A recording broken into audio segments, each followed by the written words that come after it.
in the early 1980s, when I was the Minister of Education, we took up information technology. It was not known very much in Sri Lanka. We brought up the Computer and Information Technology Council to promote the work in this sector. This was the time that Professor Samaranayaka started the Computer Center in the Colombo University. About this time, India was taking an interest also in IT, and they had some problems we didn't. For instance, we had sufficient foreign exchange to import computers, which they didn't have, not even the desktop. China was looking at reorganizing its education sector. In 1991, I happened to travel to India. That time I was the Minister of Industry, Science and Technology. I went to Bangalore, where the industry was just starting. They had a few billion, about $2 billion worth of exports. And we said, right, how we are going to start in Sri Lanka. China was just looking at IT at that time. Unfortunately, we missed the bus. They went ahead. If we had implemented an outward-looking program, we should have not been in the crisis, economic crisis we are today. We should have at least 5 to 8 billion US in exports. Anyway, there is no need to cry over spilt milk. What has happened has happened. As the Minister of State said now, I think this is the last bus that we have. Either we've got to take it or we are going to miss it forever. With the collapse of the economy and the bankruptcy, one factor has hit the country hard. If we are to go forward, we must ensure the balance of trade is in our favor, that we have a surplus in our exports. We can't just depend on apparels and tea. We have to look into new areas.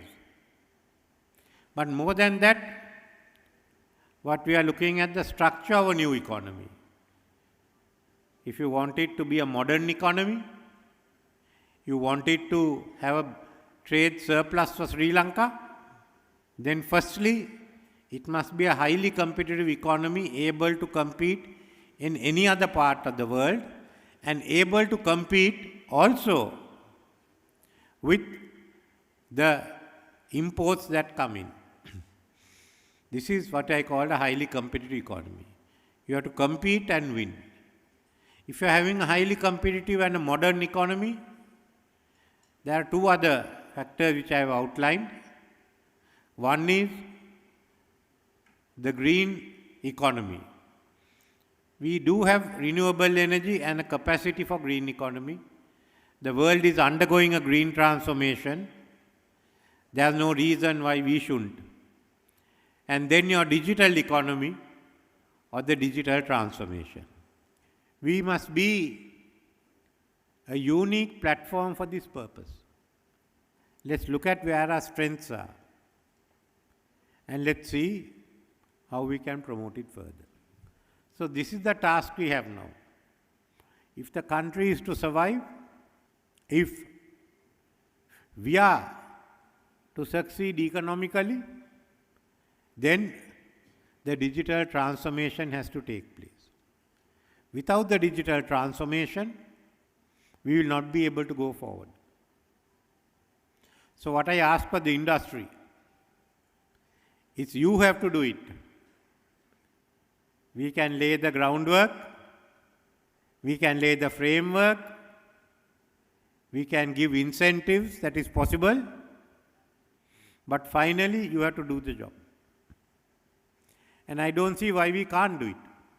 What your sector has to do is to go ahead and go fast. I was happy that when I spoke to some of the award winners, they wanted to go ahead and get their projects through. We have to look at how we are going to provide the funding, how the banks are going to provide funding. It has to be commercial ventures. But nevertheless, we have to start. Some of you already started. By next year, we would expect everyone to get on with the job.